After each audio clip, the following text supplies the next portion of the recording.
Amis réfractaires, aujourd'hui on va parler d'un pays très particulier qui s'appelle l'Iran. Déjà, c'est un pays magnifique. L'architecture, les paysages, la langue, l'écriture, la poésie, les cultures, même la bouffe, elle est magnifique. Puis l'Iran, c'est un des berceaux de l'humanité. Une civilisation ancienne où sont nées et perdurent encore des religions vieilles de 4000 ans. Ça a été le centre d'immenses empires et de grandes révolutions. Un pays gigantesque, rempli de richesses, première réserve de gaz au monde, qui porte une histoire singulière au Moyen-Orient. Et aujourd'hui, une nouvelle page s'écrit dans l'histoire iranienne, celle d'une nouvelle révolte, et c'est ce qu'on va voir ensemble aujourd'hui. Alors commençons évidemment comme il faut toujours commencer avec un petit peu d'histoire pour savoir d'où vient cette révolte et quels sont réellement les enjeux derrière elle. Commençons début XXe siècle. La Grande-Bretagne est la première puissance industrielle et coloniale au monde. En Iran, elle investit massivement dans des infrastructures pétrolières et gazières pour y exploiter les immenses ressources. Les Iraniens vont alors pousser partout autour d'eux d'immenses usines. Tout ça pourquoi ? Pour assurer la richesse d'un empire étranger. Et ils rentrent d'un seul coup dans le salariat, dans le capitalisme moderne, avec tout ce qui va avec. Ils découvrent donc la migration vers les villes pour occuper ces usines-là. Ils découvrent la pauvreté, le chômage, mais aussi le salaire mensuel, les rencontres autour des ateliers. Et forcément, ils commencent à avoir un début de conscience de classe. En février 1921, la Grande-Bretagne organise un coup d'État en Iran pour y placer un gouvernement fantoche avec le soutien de l'armée afin de maximiser leur envoi de capitaux et d'investir dans tout ce qui est nécessaire à l'exploitation des énergies. Ces puits-là sont exploités par une seule et même compagnie qui s'appelle l'Anglo-Iranian Oil Company, qui va très rapidement devenir la première capitalisation boursière britannique. Et si on traduit ça, c'est que en fait énormément de Britanniques, de riches Britanniques évidemment, investissent dans cette entreprise et attendent en retour un revenu. L'enjeu alors, pour cette petite classe économique britannique qui gouverne le pays à ce moment-là et qui le fait toujours aujourd'hui, peut-être même plus que jamais, c'est de réussir à pérenniser les relations avec l'Iran pour s'assurer que l'investissement dure dans le temps et qu'il récupère un maximum de pognon. Jusqu'au début de la guerre, des négociations sont menées sur la redistribution des recettes de l'entreprise britannique avec l'État iranien. Alors que dans différents pays du Moyen-Orient, la répartition est à 50-50, les Britanniques, eux, ne versent que 8% des bénéfices à l'Iran. Et ça, concrètement, dans la vie des gens, ça veut dire que les Iraniens qui sont exploités là, en fait, ils touchent quasiment rien au niveau du salaire et que vu que l'État ne récupère pas de pognon, il n'y a pas de réinvestissement dans des infrastructures publiques, par exemple. En gros, les Iraniens se lèvent chaque jour dans les pires conditions pour assurer l'enrichissement de quelques acteurs de la bourse de Londres à 5000 km de là. Lors de la Seconde Guerre mondiale, la dictature iranienne, proche économiquement de l'Allemagne nazie, tient une position neutre et refuse de laisser transiter le matériel de guerre de l'URSS vers le front de l'Europe de l'Est. Le pays est alors à la fois envahi par les forces anglaises d'un côté et par les soviétiques d'un autre. Eux, ils ont eu une double occupation. Sacré bordel quand même. Hein. Et après qu'on ait défoncé des nazis, là, l'occupation prend fin et le mouvement nationaliste iranien prend de l'ampleur. Pourquoi ? Parce que les Iraniens, pendant des années et des années, ont vécu sous le diktat de puissances étrangères qui leur ont volé leurs richesses, qui les ont exploitées et qui les ont même occupées militairement. Donc autant vous dire que là-dedans, tout le monde était chaud pour lancer un petit mouvement nationaliste histoire de récupérer le pognon qui partait en Angleterre. Et c'est ce qui arriva en 1951. Mohamed Mossadegh, chef de file nationaliste, est nommé Premier ministre par le Parlement iranien. Sauf que, bien sûr, les richoux d'anglais ne veulent pas abandonner leur poule aux œufs d'or après tout ce qu'ils ont investi et gagné grâce à l'Iran. Sauf que le problème dans ce genre d'investissement, c'est qu'il suffit pas aux riches de balancer du pognon et d'acheter des actions pour qu'ils puissent s'enrichir tranquillement. Eh ben non, parce qu'il faut mobiliser et l'armée et la diplomatie de l'État pour s'assurer que le pognon finisse bien dans la bonne poche pour assurer une stabilité dans l'investissement. Et donc mettre à la tête de l'Iran un gouvernement complice à qui ça ne dérange pas que des puissances étrangères pillent le pays. Et ça, c'est précisément le rôle des États capitalistes, à l'époque comme aujourd'hui. Sauf qu'avec les mouvements de contestation qui sont en train de germer, et surtout le mouvement nationaliste qui est en train de s'organiser, mais vraiment, la stabilité de l'investissement est vraiment remise en cause. Pourquoi? Parce que ces mouvements nationalistes menacent de nationaliser les usines et de récupérer tout le pognon. D'autant que tu as des petits bourgeois iraniens qui sont pas mauvais en organisation, qui se disent que ce serait pas mal de récupérer une bonne partie de cette rente-là plutôt que de l'envoyer à l'étranger. Donc en fait, tu as pas mal de gens qui commence à réfléchir à un plan d'action contre l'Angleterre. Un bras de fer s'amorce. Les Iraniens doivent faire face au refus de partager les revenus du pétrole, ainsi qu'aux différents blocus mis en place contre leur pays qui l'empêchent d'exporter son pétrole. En 1951, les nationalistes nationalisent l'AIOC.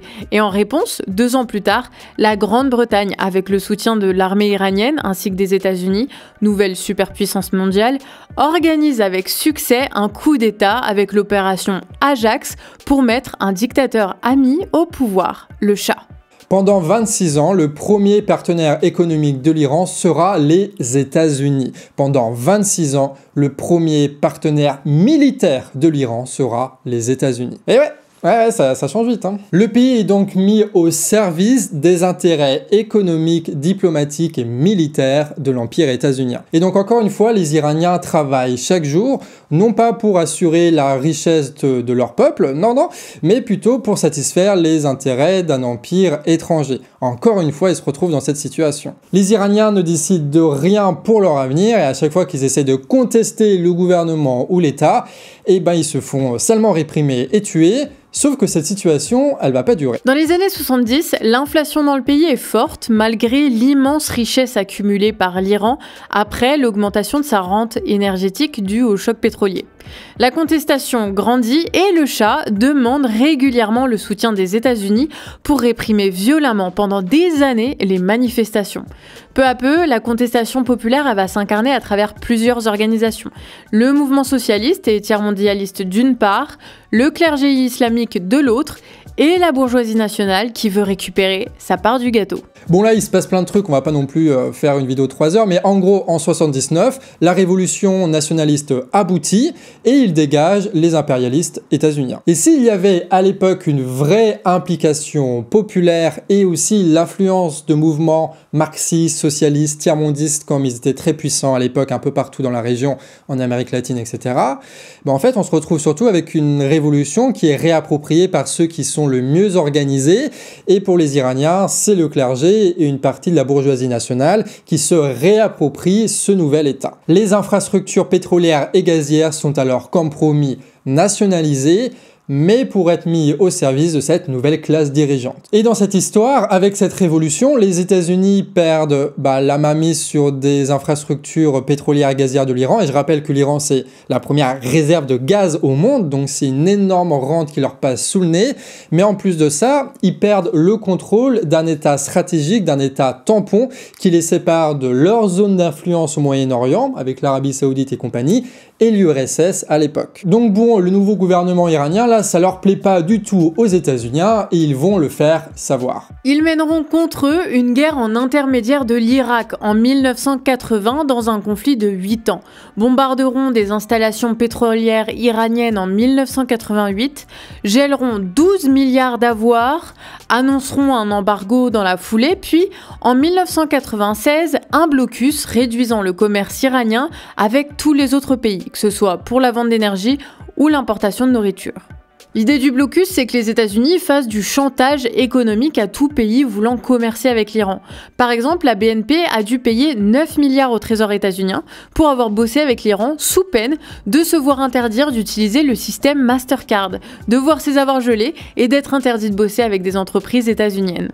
Bref, les Iraniens ont toujours oscillé entre soit des gouvernements fantoches mis en place par des États étrangers pour assurer la rente de quelques financiers, soit avec des gouvernements qui sont nationalistes, qui nationalisent certes, oui, les puits de pétrole, mais qui subissent la violence économique des blocus et le chantage militaire permanent. Et d'ailleurs, détail important, mais même une fois nationalisé par un mouvement nationaliste, c'est pas pour autant que le peuple va capter la richesse de ces puits de pétrole-là, d'accord? C'est pas automatique. Et d'ailleurs, c'est ça tout le drame de la révolution de 79. C'est-à-dire que des millions d'Iraniens se sont mobilisés, ont agi, ont discuté, ont fait des manifestations, ont fait des grèves, un énorme mouvement révolutionnaire qui a abouti à la révolution. Ils ont réussi à dégager leur dictateur militaire fantoche de merde là. Ils ont réussi à dégager les impérialistes états-uniens et c'est pas rien, puisque je le rappelle, première réserve de gaz au monde, donc les enjeux étaient là. Sauf que en réalité, ce qui a changé, c'est que au lieu d'être exploité par et pour des riches étrangers, aujourd'hui, le pays est exploité par et pour des riches iraniens. C'est pour ça que beaucoup de gens là-bas disent que la révolution n'est pas terminée. Après la révolution de 1979, la nouvelle classe dirigeante, à la fois économique et religieuse, instaure un nouvel État à son service et installe un chef religieux pour l'incarner, Khamenei, 3e président d'Iran, de 1981 à 1989, puis guide suprême de la révolution, de 1989 à aujourd'hui. Le guide suprême est à la fois la plus grande autorité politique du pays, mais aussi la plus grande autorité religieuse. Et vous allez voir que la confusion entre le politique et la religion en Iran, c'est permanent. Lui, il représente le pouvoir, mais il n'est pas pour autant le pouvoir. Ce qui décide en Iran, c'est une classe dominante qui n'apparaît pas forcément à la télé et qu'on va appeler ici dans cette vidéo l'État profond. Année après année, le pouvoir de ce guide suprême va grandir pour pouvoir assurer à cet État profond-là une stabilité politique. Ce qui est rigolo, c'est que là, on se retrouve dans une situation assez parallèle avec ce qu'on a vu avec les Britanniques, sauf qu'au lieu que ce soit des Britanniques riches, en fait, c'est des Iraniens riches, mais qui veulent aussi assurer la même forme de stabilité et utilisent les mêmes moyens pour ça. Et ce, notamment après l'élection à la présidence de Khatami, entre 1997 et 2005, sur un programme de démocratisation de l'État et de libéralisation des mœurs. Malgré sa victoire, il sera contraint par le pouvoir religieux d'abandonner toutes ses réformes. Alors le poste de président de l'Iran perd les quelques pouvoirs qui lui restaient. Le guide suprême renforce sa position de dictateur au service de la classe dirigeante. L'Assemblée élue n'a presque pas de pouvoir politique. Celui-ci est exercé par le puissant bureau du guide suprême. En plus du pouvoir politique, le guide suprême contrôle le pouvoir militaire via le corps des gardiens de la révolution islamique, se protégeant ainsi des coups d'état militaires. Il a aussi le pouvoir médiatique et une grande partie du pouvoir judiciaire. Oui, c'est le chef suprême de titre, mais en réalité, il ne doit son pouvoir qu'à sa fidélité qu'il a envers les plus puissants de ce pays et les plus riches. Une classe économique, politique et religieuse qui s'accorde tous les privilèges que vous voulez et qui creuse de plus en plus les inégalités dans ce pays. La moitié des revenus du pays est accaparée par les 20% les plus riches quand les pauvres, et notamment les jeunes, doivent subir un chômage de masse qui peut atteindre 30% dans certaines villes. Une situation suraggravée par le blocus, mais aussi par l'accaparement des richesses d'une petite élite. La pression sociale est alors très forte en Iran, une pression sociale qui remet en cause l'ordre. Sauf que c'est précisément cet ordre-là qui permet aux puissants iraniens d'être puissants et aux riches iraniens d'être si riches. Donc il faut maintenir cette pression sociale pour pas qu'elle explose et pour ça, ils vont imposer un contrôle fort de la société sous couvert de religion. Prenons l'exemple le plus frappant. En 1983 seulement, le pouvoir met en place une loi obligeant le port du voile pour les femmes dans tout le pays. Alors à première vue, c'est une loi religieuse, bon le voile, pas le voile, bon vu de loin, c'est vrai qu'on s'en fout un peu. Sauf qu'en réalité, quand on regarde d'un peu plus près, derrière une loi qui semble que religieuse avec des débats qui sont que religieux, il y a là-dedans une loi qui est profondément politique. L'enjeu derrière la loi sur le voile, c'est de pouvoir justifier la présence permanente de la société pour contrôler un maximum la population. Par cette police, l'État marque sa présence, montre sa force, s'impose partout et tente de modeler la société en fonction de ses besoins. On se retrouve alors avec la police qui gère les fringues, mais aussi qui tente de casser toute marginalité de la jeunesse, comme cette scène dans un skatepark qui fit scandale en Iran et qui déboucha sur de multiples arrestations. Ce qui n'est pas contrôlé par le pouvoir nécessite l'intervention de cette police. Avec des injustices, comme des bourgeoises des quartiers riches dans les bars branchés qui sont bien moins réprimées que les femmes des classes populaires, évidemment. Il y a une absence de liberté d'expression et politique. Tout est sous contrôle. L'Internet permet un peu de contestation, mais tout est en surveillance permanente. Et Internet est coupé pour certains militants. Les enfermements tournent au camp de rééducation, les caméras de surveillance se généralisent. Les cinéastes un brin contestataires comme Jafar Panahi sont eux aussi arrêtés. Des avocates comme Nasrin Sotoudeh sont enfermées officiellement pour propagande contre la sûreté de l'État, à qui on ajoute la dépravation et l'incitation à la prostitution. Donc on ne parle pas de contestation du gouvernement, ce genre de choses, on parle de dépravation. L'acte politique de ses opposants politiques devient alors juste un débat sur la religion. Les médias peuvent alors esquiver les débats de fond et les religieux qui sont aussi le pouvoir, eux, ils sont comme des poissons dans l'eau puisque c'est eux qui gèrent le débat religieux, donc c'est eux qui avancent les arguments et c'est eux qui peuvent se donner raison quoi qu'il arrive. Quant à la police, elle est de plus en plus composée donc de tarés religieux qui se donnent la légitimité de tout faire, d'arrêter n'importe qui, n'importe comment. Et ça parce que tout simplement, ils ne répondent pas à la loi, mais ils répondent à un chef religieux. Bref, ce qu'il faut comprendre, c'est qu'en Iran, toute question politique est constamment orientée vers une question religieuse et c'est évidemment une stratégie du pouvoir. Et dans un pays où la religion, le clergé, la police, l'armée et la justice sont gérés par les mêmes bonhommes, autant vous dire que le jeu est légèrement déséquilibré. Ça permet au pouvoir de trouver une légitimité qu'elle n'a plus ni politiquement, ni économiquement, vu que c'est la grosse merde. Alors vas-y, le culte de la personnalité autour de la figure religieuse, puis au moins comme ça justifie la centralisation du pouvoir qui profite à la même classe dominante, qui gère toujours plus d'aspects de la société. Du coup, les Iraniens se retrouvent dans une situation où toute leur colère et leurs contestations politiques sont ramenées aux religieux en permanence. Et leur seul interlocuteur devient la police des mœurs, qui vient les emmerder avec le voile. Mais tout le monde comprend qu'il ne s'agit jamais que du voile. Si le politique est ramené aux religieux, ça veut dire que contester le religieux, c'est contester l'oligarchie iranienne et toutes ses stratégies à la con pour se maintenir au pouvoir. Critiquer l'obligation du voile, c'est remettre en cause la présence permanente de la police, de l'influence du clergé, des manipulations des politiques et de la misère que les responsables ne veulent pas assumer. Ce qui est important à noter, c'est que le gouvernement iranien, l'État iranien est aujourd'hui plongé dans une contradiction qui est très structurante dans le pays. C'est que le pouvoir fait constamment référence à la révolution de 1979. L'armée, par exemple, s'appelle le corps des gardiens de la révolution. Le chef du pays s'appelle le guide de la révolution. La grande place à Téhéran, la capitale du pays, s'appelle la place de la révolution.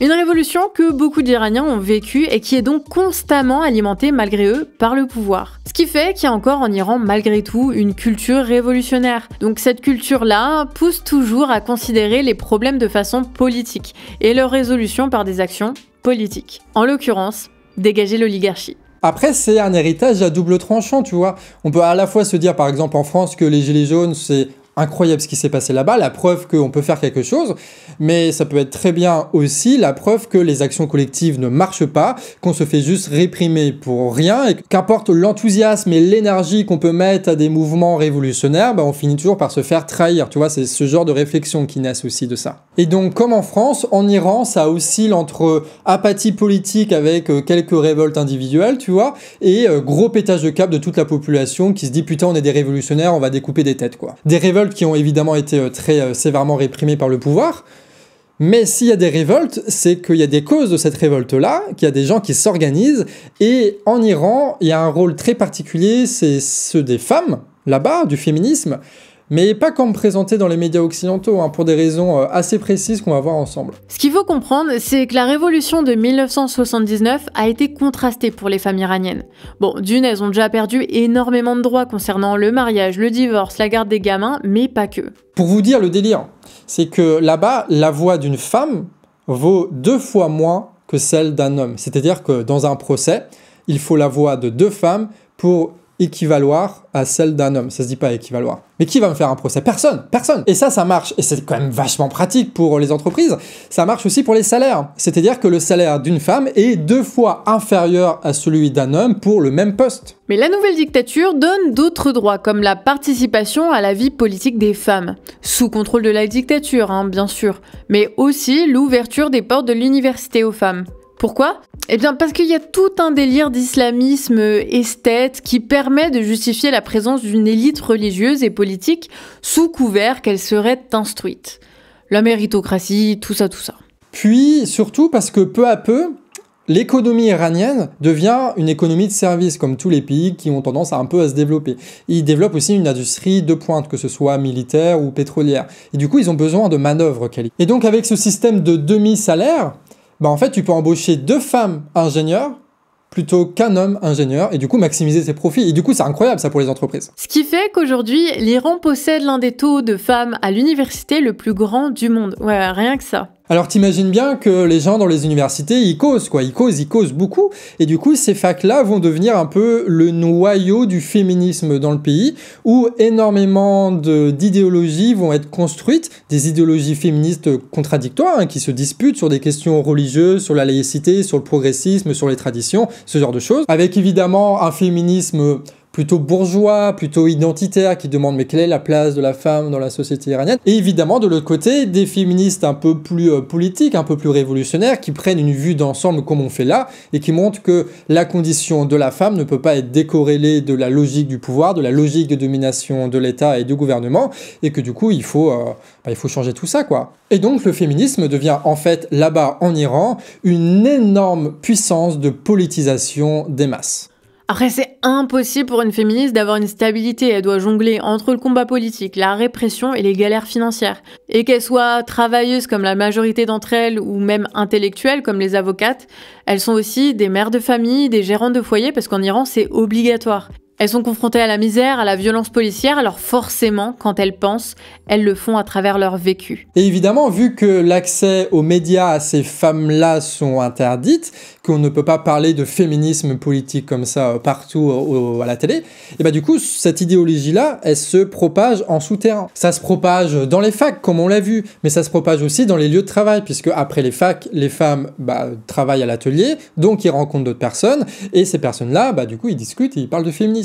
Ils en parlent aussi dans les quartiers, puisque là-bas, il y a quand même une culture un peu plus vivante qu'en France, où on discute avec les gens autour de nous. Et du coup, dans les quartiers, ça discute. Mais aussi sur Internet, quand c'est à peu près possible et que c'est pas verrouillé, tu as les jeunes femmes qui discutent beaucoup de féminisme et qui se politisent sur cette question-là. Et donc là, il y a un cercle qui se met en place. C'est-à-dire que plus la question féministe prend de l'importance, plus elle devient politique et conteste le pouvoir. Et le pouvoir, lui, vu qu'il a rien d'autre à dire que oui, il faut mettre le voile, la religion, machin, en fait, ils vont faire que réprimer toujours plus et imposer toujours plus un dogme religieux puissant. Sauf que la répression et le dogme religieux puissant, c'est précisément les conditions qui renforcent le féminisme et qui fait que énormément de femmes s'intéressent à cette question-là. Et du coup, il y a un cercle qui se met en place dans lequel le gouvernement s'est plongé. Et c'est ça qu'il est en train de payer en ce moment. Plus ça va, plus le féminisme se radicalise, plus il y a de gens qui se l'approprient, qui le transforment et qui le transmettent. De nombreuses actions féministes sont menées, avec beaucoup d'actions individuelles. Des femmes qui retirent leur voile et se montrent ainsi sur Internet ou sur les places publiques. Des actions qui répondent à la violence de l'oligarchie à leur égard, mais aussi à l'incapacité dans le pays de s'organiser collectivement pour agir. Après, il y a quand même eu des révoltes massives récemment. En 2009, par exemple, il y a un grand mouvement de contestation contre les pénuries qui frappaient le pays. Et loin de résoudre le problème de fond qui aurait nécessité de remettre en cause leurs privilèges, leurs richesses, la classe dominante envoie l'armée. Résultat, 1500 morts, des milliers d'arrestations, d'enfermements et de disparus. Donc tout ça pour vous dire que même avant les révoltes qu'on est en train de vivre là en 2022, la situation était déjà très tendue pour les Iraniens, qui avaient plus du tout confiance en leur gouvernement, dont la pauvreté accentuante faisait qu'ils se politisaient énormément, que tu avais un mouvement populiste qui était en train de structurer la société et qui était prêt à se mobiliser. Et face à ça, tu avais un gouvernement et un État qui n'avaient rien d'autre à offrir que la répression policière, que la militarisation de la société et que l'imposition d'un dogme religieux. Sauf que ces trois éléments réunis, c'est précisément la cause qui faisait que tu avais des révoltes. Donc à un moment donné, ça allait péter, quoi. Et un des éléments déclencheurs, enfin on pense en tout cas, on n'a pas, d'après nos analyses, un des éléments déclencheurs, c'est le blocus contre l'Iran. En 2020, le Trump sauveur de l'Amérique rompt les négociations sur le nucléaire iranien et renforce encore plus le blocus, enfonçant l'Iran dans une grave crise économique. Sans exportation de pétrole, pas de devises étrangères pour importer leur bouffe. L'inflation bondit à 50%, le prix de certains produits essentiels est doublé et le chômage pour les jeunes, notamment dans les villes, explose pour atteindre les 30%. Donc concrètement, parce qu'il faut s'intéresser concrètement à ce que ça change dans la vie des Iraniens, ce blocus, en gros c'est des pénuries en permanence. Déjà des pénuries de bouffe qui fait que les gens ont faim, qu'ils ne mangent pas ce qu'ils veulent, ce qu'ils ont besoin, donc galère, tu vois, imagine, tous les jours c'est compliqué de trouver de la bouffe, c'est compliqué de trouver de l'eau aussi parce que les réseaux c'est compliqué, tu vois, mais aussi des pénuries au niveau des médicaments. Donc là, encore une fois, imagine, mets-toi à la place d'un Iranien, tu as une personne de ta famille qui est malade, et il y a les médicaments qui existent pour la soigner, sauf qu'à cause du blocus, ces médicaments ne sont pas là, et tu devines la suite. Troisième point, assez important aussi, c'est que tu as des industries en Iran quand même, et dans ces industries, tu as des pièces qui sautent parfois. Et il faut trouver des pièces de rechange. Sauf que là encore, avec le blocus, c'est super galère, ce qui fait qu'à tout moment, dans la chaîne de production, tu peux avoir des acteurs qui sautent, et on ne sait pas pendant combien de temps ils vont être à l'arrêt ou ils vont devoir ralentir leur production. Donc évidemment, ça produit en permanence des crises économiques. Et donc imagine, tu es un Iranien, tu te prends dans les dents la misère, la vraie misère, tu te prends aussi la répression permanente de la police qui te surveille, et en plus de ça, l'absence totale de perspective d'avoir un emploi et que la situation s'arrange. Donc évidemment, avec ces trois conditions-là, les jeunes Iraniens, ils se disent, il n'y a plus grand-chose à perdre de toute façon. Et en parallèle, le gouvernement iranien perfectionne encore et encore son industrie de l'armement et mène ici et là des opérations militaires très coûteuses. Ils envoient des drones explosifs détruire l'Ukraine, mais sont incapables de résoudre le problème de la faim dans leur propre pays. Après, en même temps, s'ils collaborent pas avec la Russie, ils auront plus accès aux rares marchés encore disponibles qui veulent bien leur filer du blé. Bref, pour les Iraniens, c'est la faim, la soif, la maladie, la répression et l'absence de perspective. Et tout ça accompagné d'une petite culture nationale révolutionnaire qu'on a aussi en France, mais nous ça remonte à 200 ans, tu sais, donc personne ne se souvient de ça, évidemment, puisque tous les gens sont morts, ceux qui l'ont fait, sauf que eux c'était il y a 40 ans, donc il y a énormément de personnes qui l'ont vécu, cette révolution-là, même peut-être qu'ils l'ont organisée d'une façon ou d'une autre, localement ou nationalement. Du coup, quand ils voient ça, ils se disent « Bon bah vas-y, hein. On l'a fini la révolution ». Et c'est précisément ce genre de réflexions qui ont mené les Iraniens à se révolter il y a un mois de ça. Vous vous souvenez quand je parlais des policiers qui doivent devenir de plus en plus tarés ? Bah, ça favorise les bavures, et c'est ce qui s'est passé avec Masha Amini. L'Irano-Kurde de 23 ans a été mise en détention par la police des mœurs pour une histoire de voile. Dans le commissariat, elle s'effondre. Elle sera déclarée morte quelques heures plus tard. Les Iraniens indignés disent qu'elle a été frappée en détention, quand le gouvernement dit que sa mort n'est pas due à la police, mais à une maladie. Problème, personne leur fait confiance et le sujet n'est pas que celui de Masha Amini. C'est des années et des années de colère qui s'expriment à travers cette affaire. Alors le vase déborde et c'est bon, ça pète de partout. Les premières mobilisations sauvages s'organisent partout dans le pays.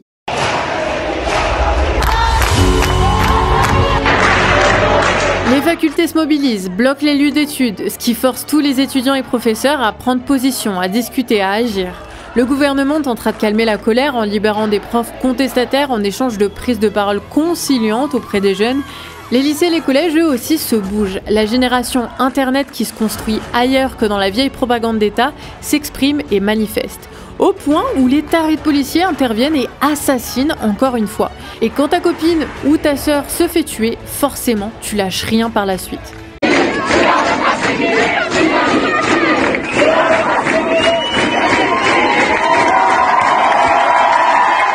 Des manifestations de femmes s'organisent où le voile, le symbole de toutes les répressions politiques et religieuses, est brûlé publiquement. Le tout en dansant. Et comme on l'a expliqué, et c'est très important de le répéter, en Iran, brûler son voile, ce n'est pas juste une contestation religieuse, tu sais. Non, c'est avant tout une contestation politique. Quand on brûle son voile, on brûle la stratégie mise en place par le gouvernement, par l'État et par les dominants pour exploiter toute la population. Alors, l'image n'est pas parfaite, d'accord ? L'image n'est pas parfaite, je sais bien, mais c'est un peu comme si en France, on brûlait la télévision, tu vois. Quand on brûle la télévision, c'est pas juste un acte contre la société de consommation, ça peut, mais c'est avant tout un acte de comment est-ce que la télévision a été utilisée par le pouvoir pour nous abrutir, pour nous manipuler, pour justifier toutes les exploitations que tu veux. Quand on brûle la télé, on ne fait pas que brûler la télé, on brûle le pouvoir, et c'est ce qui se passe là-bas en Iran aussi. Le pouvoir est défié dans ce qu'il y a de plus sacré, dans ce qu'il y a de plus symbolique pour lui. Donc, il y a une forme de jubilation de toute la population parce qu'ils arrivent enfin à affronter ce qui semblait inaccessible hier encore. On compte par exemple des grèves de commerçants kurdes, origine que partageait Masha Amini, qui sont d'ordinaire réprimés par le pouvoir et qui se rejoignent aujourd'hui au mouvement. Alors les salariés des entreprises s'y mettent eux aussi. On voit des grèves fleurir dans les secteurs stratégiques de la pétrochimie et du pétrole. Des grèves de colère pour demander la mort du guide suprême. Il y a même un jeu sur internet qui consiste à dégager le turban du clergé dans la rue. Ou même les gifler dans la rue parce qu'il y a un gros taux de chômage. T'as le soutien de sportifs aussi, comme ce footballeur. T'as des artistes qui prennent la parole en manifestation pour dire leur amour. Ah, ce romantisme iranien, c'est magnifique. On arrive alors avec un mouvement qui regroupe plusieurs communautés, mais aussi qui rassemble les classes moyennes. Pourquoi ? Parce qu'avec la crise économique due au pouvoir et au blocus, le revenu de cette classe moyenne s'est effondré et ils se retrouvent aujourd'hui, eux aussi, dans la misère. T'es prof, t'es dans la misère. T'es étudiant, t'es dans la misère. T'es salarié dans la pétrochimie, t'es dans la misère. Alors que ce soit les femmes, les jeunes, les Kurdes, les travailleurs, les profs ou qu'importe, les slogans restent les mêmes. Mort aux dictateurs. Dictateur! Dictateur!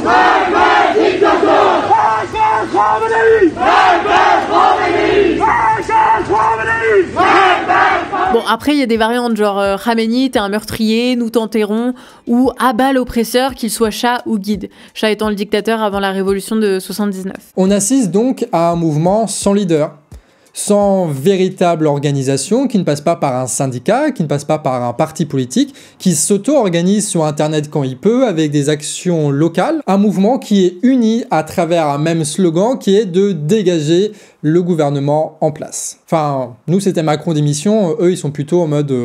voilà, 1789 quoi. Mais c'est quand même marrant, même si évidemment les situations sont totalement différentes, qu'en France et en Iran, on s'organise avec les mêmes principes, tu vois. C'est différent, mais c'est quand même les mêmes grandes lignes. C'est là où tu vois que la société a totalement été restructurée par Internet et que, notamment les premières révoltes, c'est souvent des révoltes populistes. Le gouvernement répond par de la propagande, bien sûr, mais aussi des menaces, celles de la peine de mort pour les contestataires, de l'enfermement des artistes qui soutiennent les manifestations ou la répression. Même si la répression s'accentue dernièrement, elle reste moins forte qu'en 2019. Pourquoi ? Parce que cette fois, l'immense majorité de la population soutient le mouvement. Donc réprimer trop durement rendrait la situation ingérable pour le pouvoir. Ce qui donne aux Iraniens la possibilité de s'organiser et d'agir comme jamais auparavant. Et quand des pirates s'introduisent dans le système informatique de la télé pour diffuser l'image du guide suprême entouré de flammes, l'accusant d'avoir du sang sur les mains, forcément ça motive, ça rend puissant.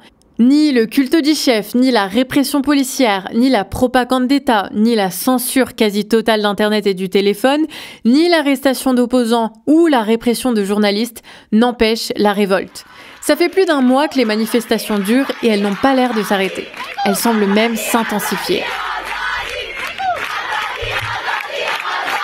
Et ceux qui ont connu les Gilets jaunes, ceux qui l'ont vécu, ceux qui étaient là dans les ronds-points, ils comprennent cette situation. Tout d'un coup, tout le pays se met à parler de politique. Ce qui était hier encore tabou devient aujourd'hui des conversations permanentes. On apprend 1000 choses par jour. On écoute et on comprend le quotidien de dizaines de personnes qui sont totalement différentes de nous. On comprend que dans ce pays, on partage à la fois la misère et les espoirs que ça change. La colère que tu devais avant intérioriser peut aujourd'hui s'exprimer avec des milliers d'autres personnes dans la rue. Alors qu'avant, face à l'injustice, tu étais obligé de rentrer la tête et de rien dire. Aujourd'hui, maintenant qu'il y a le mouvement qui est en place, à chaque fois que tu vois une violence policière, tu vas en manifestation. À chaque fois que ton patron dit n'importe quoi, tu essaies de lancer un mouvement de grève ou tu le rejoins. À chaque fois que tu vois une misère insupportable dans la rue, ça te donne des idées de slogans que tu vas crier avec des milliers de manifestants le soir venu. Et là, tout d'un coup, l'évidence arrive et c'est partagé avec la population entière. On ne fait plus confiance au pouvoir pour régler les problèmes vitaux de notre quotidien. La faim, la soif, le chômage, la misère. Et donc, ce que le gouvernement ne va pas arranger, nous, on va s'en occuper. Comme nous avec les Gilets jaunes, aujourd'hui, les Iraniens prennent les choses en main pour régler définitivement ces problèmes-là. Fini l'abattement, on se sent puissant et ça, c'est magique. Le peuple iranien se reforme dans le rejet total de l'oligarchie, de la misère et des violences. Le mouvement qui avait démarré sur la puissance féministe devient tout naturellement un mouvement contre le pouvoir. Et là, les Iraniens reprennent comme hymne ce slogan révolutionnaire kurde, mis en chanson par le vainqueur de la Starak nationale, dont les vers parlent de féminisme, de liberté, d'égalité, parlent des arbres morts et des antidépresseurs, avant de finir par femme, vie, liberté. Ouais, c'est stylé, hein ? Après, il faut pas tomber dans le romantisme, hein, évidemment, même si on ne comprend jamais les révoltes sans romantisme. Nous aussi, on a vécu quelque chose de similaire. Rappelle-toi des émotions quand on a quitté notre quotidien de galère pour la chaleur des ronds-points, quand on partageait la bouffe dans ces barbecues collectifs, quand on construisait les cabanes, nos cabanes, quand on était aux Champs-Élysées et qu'on gueulait la Marseillaise les poumons pleins de lacrymogènes. On était forts de plus se faire manipuler par la télé, de plus diviser à cause de la télé, de plus s'informer par la télé, d'avoir enfin une culture qui ne soit pas celle des bourges de la télé. Nous on était beaux et les Iraniens c'est comme ça qu'ils se voient là en ce moment. Ils se voient beaux et ils veulent le rester. C'est ça qui motive, et pas les bourges français qui se coupent les cheveux et qui font un édito sur Libé, hein. On se comprend. Donc oui, les révoltes sont romantiques, mais évidemment, il n'y a pas que ça. Déjà, il faut comprendre évidemment que les Iraniens sont dans la même problématique que nous, on l'était avec les Gilets jaunes, c'est-à-dire qu'ils sont suffisamment puissants pour déstabiliser le pouvoir, ça c'est sûr. Peut-être qu'ils le seront pour dégager 2-3 têtes, mais pas pour remplacer le système qui est en place. Pas pour prendre le pouvoir, parce qu'ils n'ont pas de parti, parce qu'ils n'ont pas de leader et que c'est compliqué dans ce cas-là. Surtout qu'au long terme, même s'il y a de l'enthousiasme révolutionnaire et de la jubilation, pas sûr que ça tienne, tu vois, parce que tu as la répression permanente et la propagande permanente, tu vois. Nous, aux Gilets jaunes, au début, on était très contents, tu vois, on se sentait très fort, et puis petit à petit, avec la répression policière, notre discours, il a changé, notre mentalité, elle a changé, nos émotions, ils ont changé, et bah, on s'est fatigué, quoi. Donc oui, c'est en train de trembler en Iran, mais pas sûr que le pouvoir change demain pour autant. Le deuxième problème, évidemment, ce sont les États-Unis. Ils guettent la révolte depuis longtemps. C'est d'ailleurs l'un des objectifs d'un blocus. Pousser la population à bout pour renverser le pouvoir. Et s'ils soutiennent la révolte, ils le font pas pour répondre au désir de liberté et d'égalité du peuple iranien, hein, mais juste pour profiter de la révolte pour placer leurs pions, s'accaparer le pouvoir et ouvrir le marché du gaz et du pétrole aux entreprises états-uniennes. Et s'ils n'arrivent pas à installer leur gouvernement fantoche, ce sera le renforcement du blocus économique, c'est-à-dire la famine complète, jusqu'à, s'il le faut, intervenir militairement. Sans véritable organisation, le peuple iranien doit à la fois renverser son propre pouvoir, tout en empêchant toute ingérence venue des États-Unis. D'où ce qu'on disait lors de la dernière vidéo sur l'Iran qui explicite un peu mieux cette position-là, où on disait « Le peuple iranien est face à deux ennemis, son propre gouvernement répressif et les États-Unis d'Amérique. » Ce manque d'organisation, il vient sans doute de la structure même de la société iranienne. Sans état-providence ou sécurité sociale, c'est la famille qui empêche les individus de sombrer dans la misère, le chômage, ou qui permet de payer un loyer pour faire des études. Donc fatalement, tu te mélanges moins dans la société, et les idées circulent moins rapidement, d'autant plus que les médias et Internet sont complètement contrôlés. Il faut se rappeler aussi que la société iranienne, il n'y a pas vraiment de parti contestataire, il n'y a pas vraiment de syndicats non plus. Et du coup, les Iraniens, ils n'ont pas l'habitude de l'action collective, tout simplement parce que l'action collective, ils ne la font quasiment jamais. Et pourtant, c'est à eux que revient la responsabilité de régler le problème de la faim, de la soif, de la misère, des ingérences et de la guerre. Et il faut bien se rappeler toujours que c'est ça l'objectif d'une révolution. D'accord ? C'est pas juste d'arriver comme ça avec des drapeaux en mode « ouais, vas-y, machin », de vivre une grande histoire et de passer des soirées cool. C'est bien de faire ça. Mais l'important, l'objectif pour les gens de cette révolte-là, c'est de régler le problème de la faim, régler le problème de la soif, empêcher les guerres, résoudre la misère et arrêter les répressions permanentes. C'est ça les enjeux, c'est ça les objectifs. Donc ça va être compliqué, oui, mais... Encore une fois, là, il faut se raccrocher à l'analyse. C'est à ça que servent les analyses. C'est à pas se laisser effondrer quand on voit un problème. Et si on reprend l'analyse, donc, on se rend compte que les Iraniens sont pas tout seuls. Les révoltes comme celle en Iran sont issues pour beaucoup de la misère, qu'elle soit causée par l'impérialisme étranger ou là du fait qu'une classe capte tout le pognon. Et cette misère-là s'étend partout dans le monde avec l'inflation mondiale, les catastrophes climatiques, les logiques de guerre et tout le bordel. On est donc mondialement dans des conditions où peuvent éclater partout des révoltes. Ça ne veut pas dire que ces révoltes vont éclater, mais que si on pousse un petit peu, ça peut le faire, quoi. Et ceux qui ont commencé leur révolution, c'est des pays forcément singuliers. L'Iran par le blocus, sa culture révolutionnaire et sa dictature répressive, le Sri Lanka avec sa dépendance totale de devises étrangères causée par une absence d'industrialisation voulue par la classe dirigeante, les pays comme Haïti détruits par le FMI et les interventions militaires états-uniennes, la Grande-Bretagne avec son libéralisme outrancier qui a fait flamber le prix de l'énergie, etc. Plus la crise va aller en s'aggravant, plus les révoltes vont pouvoir s'étendre dans les autres pays. Alors évidemment, chaque pays est différent. Évidemment, la Révolution française ne sera pas la Révolution iranienne, qui ne sera pas la Révolution sri-lankaise. Mais ce qu'il faut comprendre, c'est que la cause de ces révoltes-là, la cause la plus profonde, c'est-à-dire la misère, est partagée par ces pays-là, partagée par tous les pays du monde en ce moment même. L'histoire française, anglaise, sri-lankaise, iranienne, grecque et tout ce que tu veux sont en train de s'écrire en parallèle. Et c'est parce qu'ils sont écrits au même moment qu'on agit dans le même temps qu'on peut espérer de grandes choses. Si les États-Unis peuvent mettre la révolte iranienne dans l'impasse de la guerre et des blocus, c'est juste parce qu'on les imagine seuls. Mais si en France, on dégage le Macron là, et qu'on installe une démocratie, on peut sortir l'Iran de l'isolement, leur mettre à disposition notre industrie, nos connaissances, notre médecine, nos réseaux bancaires. Et eux, ils feront pareil pour nous avec leur industrie, leurs connaissances, leur énergie. Comme ça, on court-circuite ensemble la menace des guerres et des blocus, et on avance solidaire. Et ce qui est valable pour la France l'est pour tous les pays qui ont déjà accompli une forme de révolution, où les peuples en révolte prendront le pouvoir dans les années à venir. Et c'est seulement à cette condition-là et précise qu'on va pouvoir soutenir les Iraniens pour qu'ils puissent court-circuiter le blocus et faire en sorte que leur révolution tienne dans le temps. Bref, tout ça pour dire qu'il y a des liens qui se font entre les populations, même de différents pays. Et l'exemple franco-iranien est, je trouve, très fort là-dedans. On ne peut réussir notre révolution que si en Iran ça se bouge bien, et de la même façon, en Iran, ils ne peuvent s'en sortir que si nous, on bouge bien. Sinon, à un moment ou à un autre, que ce soit la bourgeoisie nationale ou les impérialistes étrangers, ils vont pouvoir nous faire des échecs et maths très facilement. Et c'est ça qu'on appelle l'internationalisme. C'est le fait qu'on ne peut pas penser notre révolution nationale sans penser le contexte international et sans s'appuyer sur des gouvernements révolutionnaires ou des mouvements révolutionnaires étrangers. Après, je dis tout ça, en vrai, les concepts et l'analyse, c'est pas ça qui nous pousse à agir en vrai, tu vois. En vrai de vrai. Si on est honnête. Moi, si je suis révolutionnaire, c'est pas pour rien. C'est pas juste pour avoir un drapeau rouge sur les Champs-Élysées et pouvoir avoir des sujets de conversation faciles avec plein d'autres gens. C'est pas ça. On s'en fout de ça.